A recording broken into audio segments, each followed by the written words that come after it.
What's going on, guys? It's Cliffy here. Welcome to round 8 of my Champions League. Today the Sharks have got a bye. Snipers looking for their first win. Royal Hiney will be looking to go and try and keep up with Wicket takers, and Vikings will be looking to catch up to the Sharks. So very, very interesting. I'm going to start off first with the Snipers Royal Hiney game. Slow that right down. Now remember, the Snipers are still looking for their first win, so hopefully they can go and pick that up today. Royal Hiney batting. They've got the top batsman, their captain Spriggs. I think he's about 50 runs ahead of David Warner. I think he's got 472 in 6 games, so a very, very good effort from him so far this season, and a very solid start so far for the Royal Hiney. Just as I say that though, I put the mockers on them. Afridi gets Frost for 15. But a good opening partnership. The man who we were just talking about before, the captain Spriggs, he has been scoring runs for fun. He is going to be closing in. Well, I think he's actually very close now to 500 runs for the season already, and only in his 7th game, so doing very, very well there. And he has been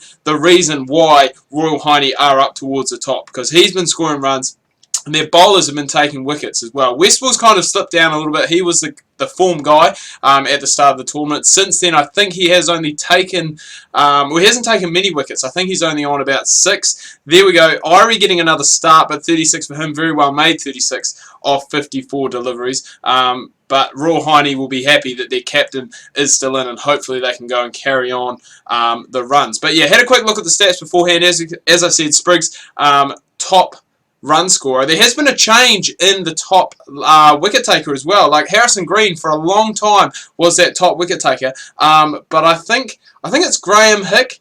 I can't quite remember, but Hick, the last name, he is gone, and he is on 14 at the moment, so he's leading the charts, both him and Green first and second, so that is another reason why wicket takers, not Royal Hiney, wicket takers have been up towards the top. Spriggs is just continuing to pump out runs. He's scoring it better than a runner ball, 64 at the moment, and through 32 overs, 2 for 157, a very good launch pad for this Royal Hiney side to go and post a big total like this here. Partnership broken again. Dale getting him, and he's actually gone bang bang and got a couple, so he's 2 for 36 now off his 7 overs. Been a little bit expensive. Spriggs in the meantime has gone past 100. I think he got there in about 88 deliveries. That is, would you believe it, his 3rd 100 in, I think, either 6 or 7 games, and he is really at the moment stepping up and showing his worth for this Royal Hiney side. Berry's gone and picked up a wickets. So the lower, well, I guess the middle order hasn't really come to the party too much. And I mean, the amount of runs that Spriggs has scored today, he is making it very, very hard for players to go and catch up to him in the run scoring total. 160 not out at the moment. Still 3 overs left. I don't think we're going to see our first 200 of the tournament, but a very good end to the innings. He finishes, I think he finished not out. 295 is the total that the Snipers are chasing. So this is going to be a very hard one. And probably my wild card, who hasn't been performing at all this season, Mitchell Johnson, has just gone and proved me wrong by picking up 2 very early wickets. And it's going to be hard work here from the Snipers to get back into a good position as Johnson picks up his 3rd, gets the captain Henry for just 6. I want Illingworth, like, I kind of feel bad for the guy. He's played so many innings where he's kind of got starts and batted for a good period of time, but just cannot score quickly enough. And I mean, it's coming to the floor again today. 4 off 18. It's 5 off 21 now. And remember, 295 is what the Snipers are chasing here. So this is what the Royal Hiney will want. They'll want a good win here to be able to go and boost their net run rate, which they are looking like they are probably going to do. 15 overs gone, 3 for 47, I should say. Illingworth's still going very, very slowly, 10 off 36. I don't know what it is, but just for some reason in the game, his player does not want to score runs at a very quick rate at all. And not looking good here for the Snipers, only going at about 3 and over. Macon has gone and I guess been well, he's made it a bit more respectable. He's just gone past 50. I think he was up towards the top of the run scoring charts as well. What is happening with Illingworth? Why can't he score?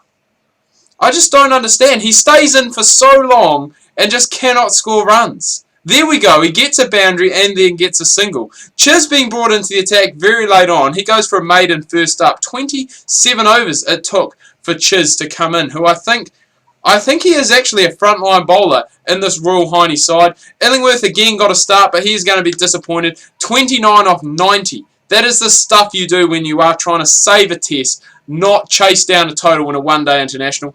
In the meantime, Chiz has taken another one. Crook's taken another one. He's been a bit of a surprise tournament for me, especially when it's come to his bowling. He has picked up wickets at fairly regular intervals, which is good. I mean, he is a batting all-rounder, not a pure all-rounder. He's gone around the park a little bit today. 2 for 60 off his 9, but a very good bowling performance. Westphal, again, goes economically. Macon's gone, sorry. He's picked up 100. I didn't even notice that. But 100 for Macon. He's going at a runner ball at the moment. And he has really gone and I guess made this chase fairly respectable for the Snipers. He's gone there to the captain.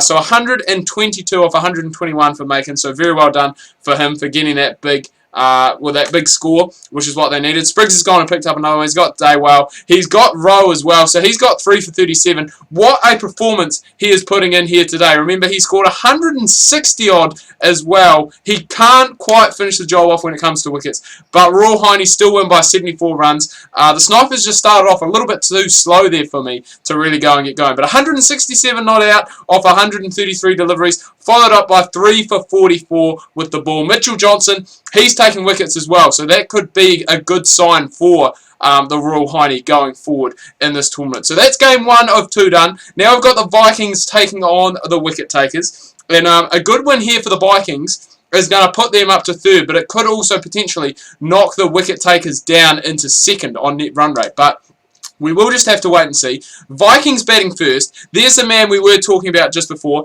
Hick and Green, the dominant opening bowling combination of this tournament so far. 26 wickets between them in, I think, 6 or 7 games. I'm not sure if the wicket takers have had the bye in the 2nd round. But a good start that these two are making here for the Vikings. Remember, still Kane Williamson to come, who's been scoring runs lately, along with Danny Bray as well. So they've negated those two. Hick's gone for 23 off his first 4 overs. And a very solid opening partnership these Vikings have gone and put on. There's the 50. It's come up just after 10 overs. So going at a good rate as well, rotating the strike, and the Vikings just looking to go and I guess carry on. They've kind of struggled at the start of the season, but have really gone and hit their straps in, I guess, from the halfway point, I guess. And I think they may have won 3 on the trot, possibly. A run out there to captain Tom Ellington, the wicketkeeper, so very strange there. But Turnbull, a very well made 39 off 55. Dan Barnes is going very close to his 50.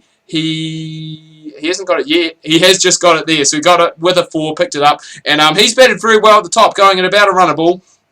Just keeping things going. Kane Williamson, class act. He was incredible in the Gabba test for the Black Caps. Scored that amazing 100. Probably one of the best hundreds people are saying that they've seen at the Gabba. 140 odd, I think he scored.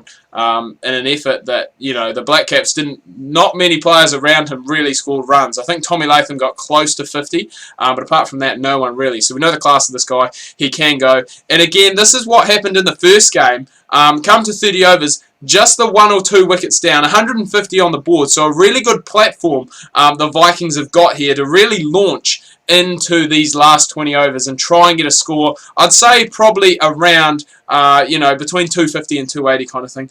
In the meantime, Harrison Green has gone and picked up his 13th wicket for the season. He got the man who was scoring the runs, Barnes. Kane Williamson's gone and picked up a 50 in the meantime. So it'll be interesting to see what Danny Bray can do here. He is scoring quite quickly, 25 of 20 so far. Williamson, we know, can score quick as well. And it's looking like 250 is definitely going to be doable.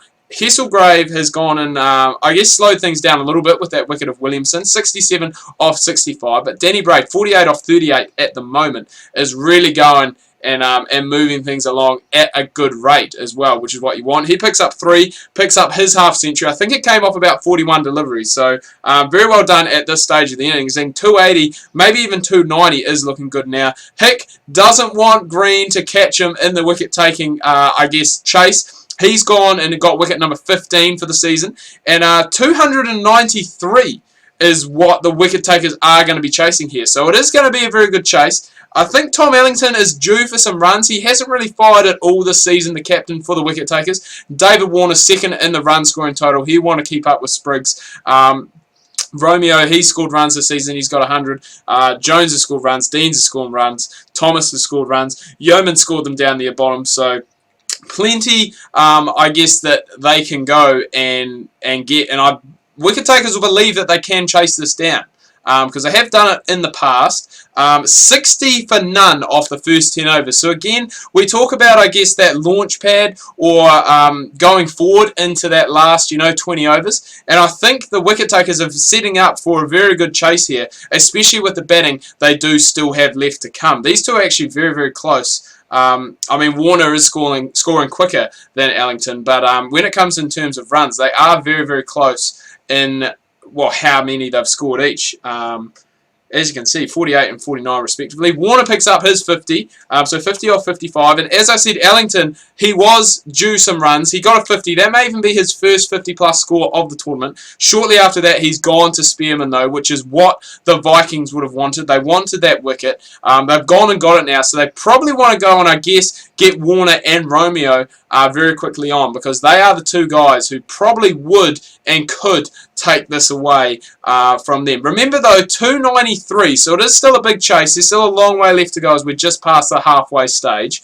And a lot of bowlers been used so far by Roberts. He's brought himself in. No one's really been able to, I guess, contain David Warner, which is a bit of a shame. They really want to go on, I guess, probably more than containing, probably want to get him out. Roberts does that. He breaks a partnership, gets Romeo for 31 off 48. David Warner, in the meantime, he's just trudging along. 92 now, and he's looking as though he is going to be bringing up another century as well. So there it is there. So I think that's century number 3 for David Warner in this tournament. He really has been, I guess, the wild card of choice so far in this tournament. He's gone shortly after getting to that milestone for Smith for 102. Jones has gone for 12 shortly after that. So all of a sudden, with those 2 wickets, the game kind of spun around on its head. Dean's gone as well, LBW to Wade. So he's come in, bowled pretty well, got 2 wickets. He's gone for a few, 51 off his 9 overs so far. Roberts gets Yeoman. Now, that is a big wicket for me. Yeoman is a guy who can be very destructive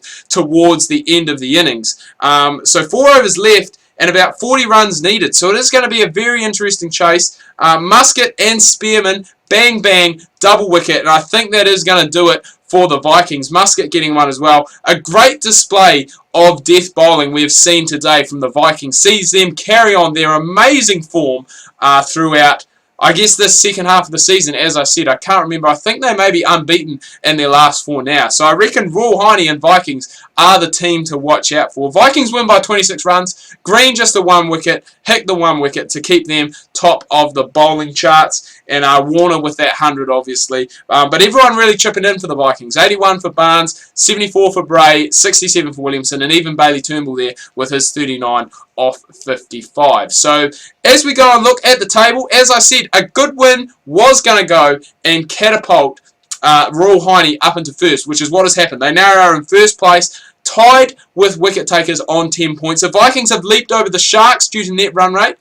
so they are on 6 points. Sharks on 6 points, and Snipers take on the Vikings. Sharks take on the wicket takers next week. Royal Heine have the bye. It is going to be a very tense last couple of weeks. We've almost got our positions sorted. Snipers are going to finish 5th. Hopefully they can pick up a win by the end of the tournament. But depending on who's finishing 3rd and 4th, and I guess 1st and 2nd as well, really is going to determine. It is going to be a tight race to the semi-finals. Anyway, guys, do hope you've enjoyed this video. If you have, please remember to leave a like. If you are new, please do subscribe. Make sure you check out my Facebook and Twitter. Links that can be found down below in the description. Hope you guys have had a good week so far. Make sure you tune in tomorrow. Not Wellington Phoenix. Aston Villa career mode on FIFA 16. Make sure you do not miss that.